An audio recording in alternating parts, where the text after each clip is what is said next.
लोग तुम्हारे मुंह पर तो नहीं कहेंगे, लेकिन ये दुनिया सोचती है कि तुम खत्म हो चुके हो, कि अगर तुम 30 की उम्र तक कुछ नहीं बन पाए तो शायद कभी नहीं बनोगे। वे इसे यथार्थवाद कहते हैं, लेकिन ये एक धीमी चुपचाप दी गई सजा है। और सबसे बुरी बात, तुमने भी इस पर यकीन करना शुरू कर दिया है।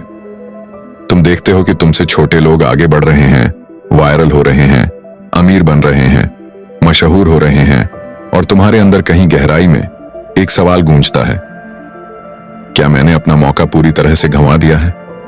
तुम ये बात जोर से नहीं कहते, लेकिन ये हर बार गूंजती है जब तुम इंस्टाग्राम खोलते हो। जब कोई तुमसे पूछता है आजकल क्या चल रहा है, एक शर्म है जो चीखती नहीं, बस तुम्हारे अंदर रहती है।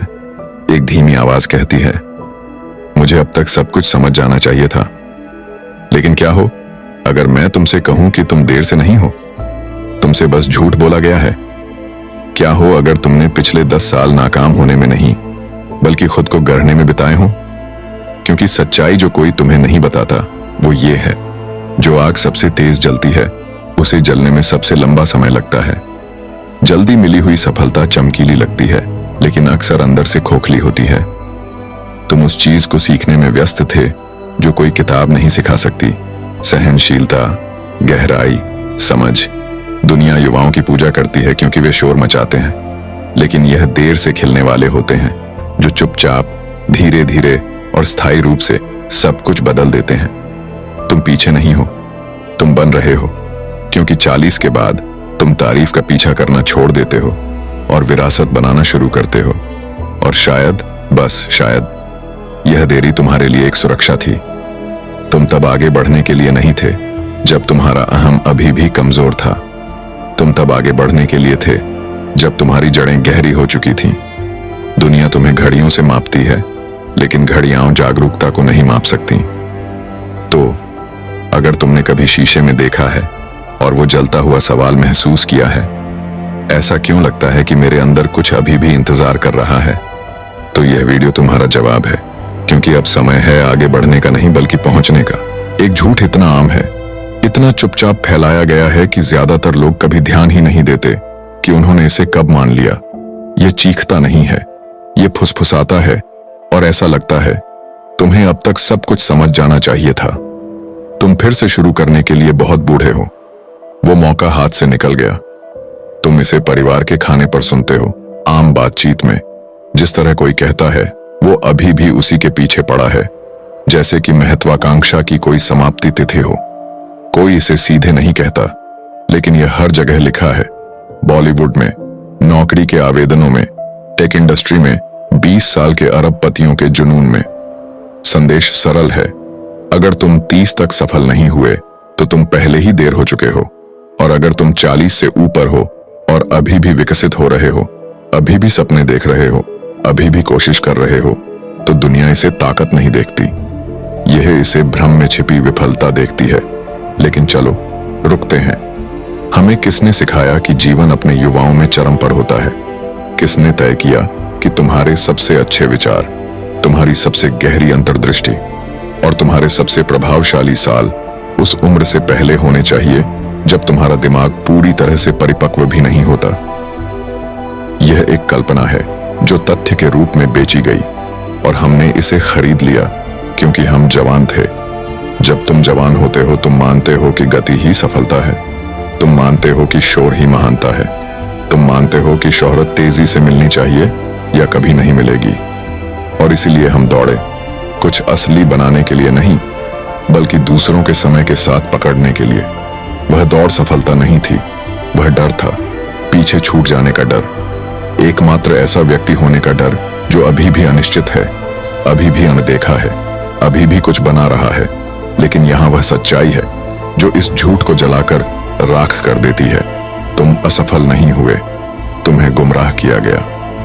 असली खतरा धीरे चलने में नहीं था, यह सोचने में था कि गति ही तुम्हारा मूल्य है। और यह विश्वास तुम्हारे साथ शुरू नहीं हुआ था, यह तुम्हारे अंदर धीरे धीरे प्रोग्राम किया गया था। नेपोलियन हिल ने इसे कॉस्मिक हैबिट फोर्स का नियम कहा था। यह विचार कि कोई भी विचार अगर लंबे समय तक दोहराया जाए तो वह आंतरिक नियम बन जाता है, यह तुम्हारा ऑटो पायलट बन जाता है। वह आवाज जो तुम्हारे सिर में कहती है बहुत देर हो चुकी है, वह तुम्हारी अंतरात्मा नहीं है, वह यथार्थवाद नहीं है, वह अवशेष है। एक ऐसी संस्कृति द्वारा स्थापित प्रोग्रामिंग का अवशेष जो युवाओं को मूल्य के साथ मिला देती है। लेकिन चलो करीब से देखते हैं, युवा वास्तव में क्या लाता है? ऊर्जा, हाँ, आत्मविश्वास शायद, लेकिन साथ ही अनुभवहीनता, एक नाजुक पहचान और बाहरी निर्भरता। सच्चाई यह है कि ज्यादातर शुरुआती सफलताएं कमजोर जमीन पर बनी होती हैं। प्रशंसा से जुड़ी एक कमजोर आत्मसम्मान, एक ऐसी भागदौड़ जो उद्देश्य से ज्यादा प्रदर्शन होती है। जो लोग तेजी से जीतते हैं वे अक्सर उतनी ही तेजी से जलकर राख हो जाते हैं, क्योंकि उन्होंने तालियों के लिए बनाया, अर्थ के लिए नहीं। और फिर भी तुम यहां हो, शायद धीमे, शायद शंकित, लेकिन फिर भी यहां, अभी भी पूछ रहे हो, क्या यह सच में खत्म हो गया है या मेरे अंदर अभी भी कुछ है जो बनाने लायक है? जवाब हाँ है, लेकिन वहां पहुंचने के लिए तुम्हें उस समय सीमा को नष्ट करना होगा जो तुम्हें सौंपी गई थी। तुम्हें यह महसूस करना होगा कि तुम देर से नहीं हो, तुम बस अब किसी और के शेड्यूल का पालन नहीं कर रहे हो।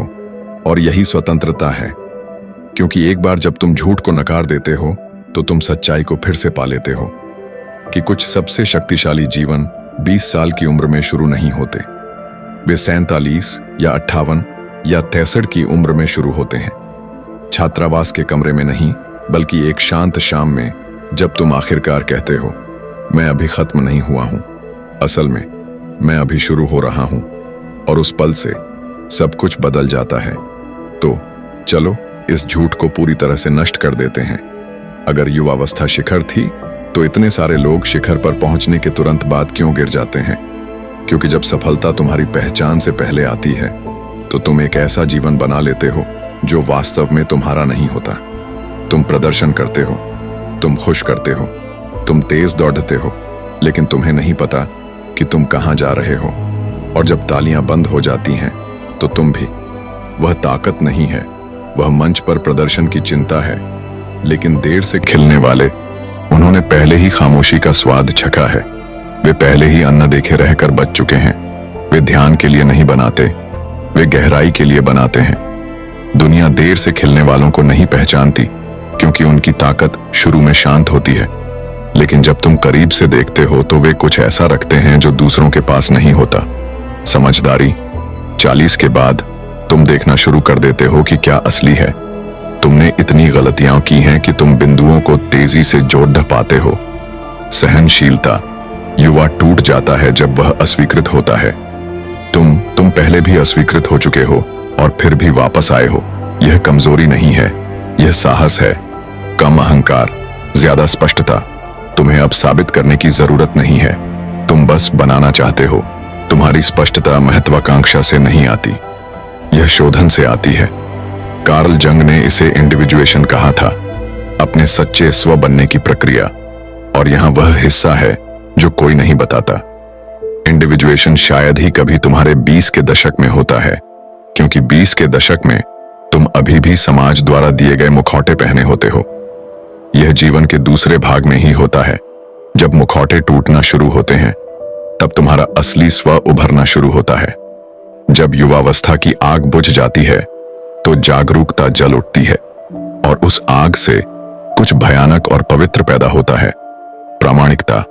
कर्नल सैंडर्स 65 साल के थे जब उन्होंने KFC की स्थापना की। वह व्यापार, कानून, बिक्री और यहां तक कि एक गैस स्टेशन ऑपरेटर के रूप में भी विफल रहे थे।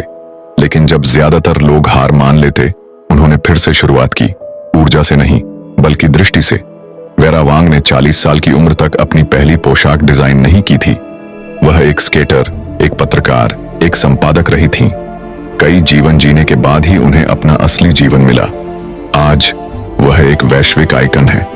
सबक। वे देर से नहीं खिले, वे तब खिले जब वे तैयार थे। वास्तविक परिवर्तन तब नहीं होता जब दुनिया देख रही होती है, यह खामोशी में होता है। जब कोई तालियां नहीं होती, कोई पहचान नहीं होती, कोई प्रशंसा नहीं होती। यह अदृश्य है, लेकिन यह सबसे शक्तिशाली बदलाव है जो तुम कभी करोगे, क्योंकि जिस लड़ाई को तुम अभी लड़ रहे हो वह बाहर नहीं है, वह यहां है। तुम्हारा दिमाग तुम्हारा दुश्मन नहीं है, लेकिन यह तुम्हारी सबसे बुरी आवाज का पालन करता है जब तक कि तुम इसे अन्यथा प्रशिक्षित नहीं करते। ज्यादातर लोग सोचते हैं कि संघर्ष बाहरी है, पैसा, समय, अवसर, लेकिन असली दुश्मन वह दैनिक स्क्रिप्ट है जिसे तुम बिना ध्यान दिए दोहराते हो। मैं उसके लिए बहुत बूढ़ा हूं, वह अब यथार्थवादी नहीं है। काश मैंने जल्दी शुरू किया होता।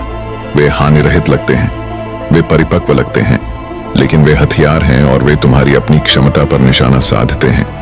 हर शब्द जो तुम खुद से कहते हो एक आदेश बन जाता है, और तुम्हारा अवचेतन आदेशों पर सवाल नहीं करता।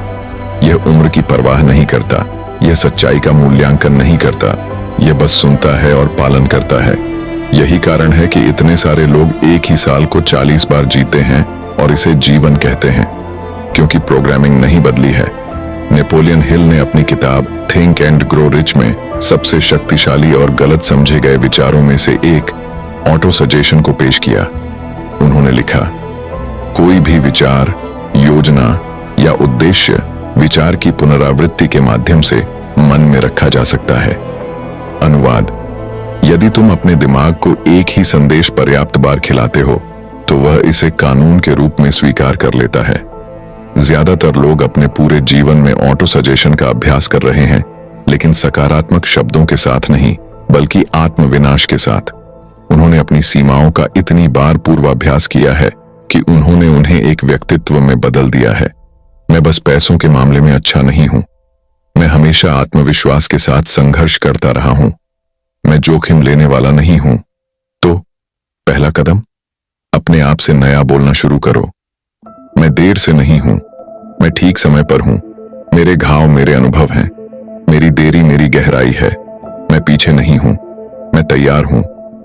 तुम्हें शुरू में इस पर पूरी तरह से यकीन करने की जरूरत नहीं है, तुम्हें बस इसे हर दिन जानबूझकर कहना है, भले ही तुम्हारी आवाज कांपे, क्योंकि आखिरकार पुराना स्व थक जाता है, वह बहस करना बंद कर देता है और तभी नया स्व हावी होना शुरू करता है।